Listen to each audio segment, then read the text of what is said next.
In the vast continent of Faerun, a land rich in history and boundless adventure, 3 cities stand as its crowning jewels. Waterdeep, the city of splendors, a hub of commerce and intrigue. Neverwinter, a place of resilience and beauty, known for its skilled craftsmen. And Baldur's Gate, a sprawling port of merchants and mercenaries alike, where ambition and danger walk hand in hand. Beyond these bustling centers of civilization lies a world even more untamed and mysterious, the Moonshae Isles. Situated on the far western edge of the Sea of Swords, the Moonshaes are an archipelago steeped in ancient magic, primal spirits, and fierce beauty. The Moonshae Isles are said to be formed by the Earth Mother herself, a primal spirit who breathed life into these lands and serves as the guardian of balance. In her wisdom, the Earth Mother embodies harmony between light and dark, and her influence can be felt in the groves, forests, and sacred moonwells scattered across the isles.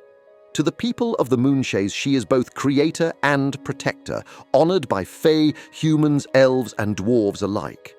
The Fae were the first to arrive, traveling from the Feywild to claim the Moonshaes. Among them were the Lishae, powerful fairies who founded the realm of Saraful and built the radiant city of Carador on the Isle of Gwyneth.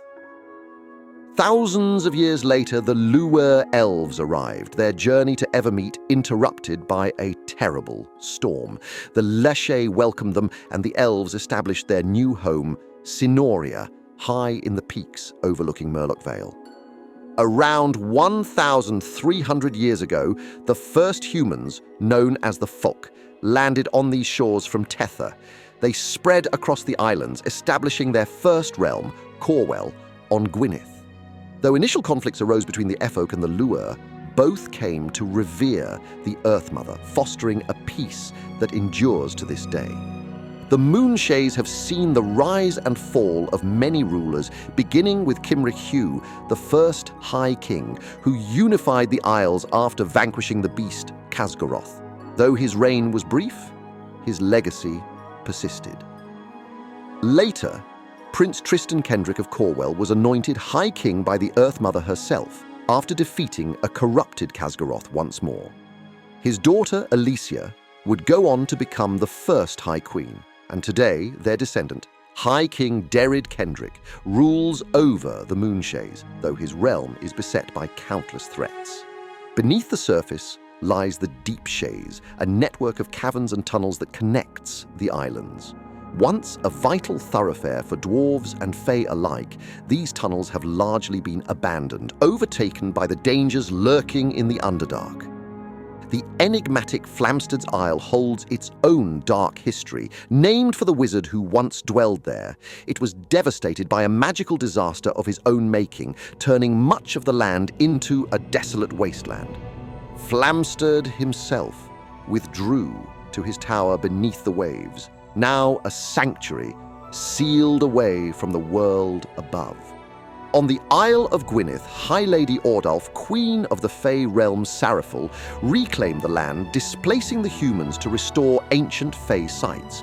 Yet even here, danger lurks, as the Unseelie Court, led by Dark Fey, wages a hidden war against Lady Ordulf's forces from their stronghold, Citadel Umbra. Amidst the ruins of human settlements, Fey cities like Carador flourish, while druidic groves preserve the Earth Mother's influence. The Corrin archipelago serves as a haven for pirates and smugglers, a loosely governed network of islands with its own code of survival. Here, from Caftanor's resources to the port of Westhaven, where black market goods and secrets are traded, piracy and outlawed commerce shape the lives of its people. The islands of Moray, Norland, and Oman each carry their own dangers. Moray is overrun by lycanthropic tribes, the tribe of the Black Blood, who worship the god Malar and seek chaos and destruction. Oman, once a Northlander stronghold, has been claimed by giants and Fomorians from the Feywild, and in the frozen isles of Norland and Norheim, hardy Northlanders and fearsome giants alike face the brutal winters, relying on their own strength and resilience to survive. On Alaran, the largest island of the Moonshaes, the High King's authority falters under the weight of mounting threats. Here, a unique culture has blossomed from the blend of Effolk and Northlander traditions, but the island is plagued by dark forces. The once thriving Durnal Forest has been infiltrated by Fae from the Feywild, goblins and wargs under the command of Great Gark, the Goblin King of Nachter, roam freely. In the Fair Height Mountains, dwarves of Clan Rustfire and Clan Rookoth battle a shadow dragon and its shadowy allies, forced there after Dark Fae drove them from Gwynedd.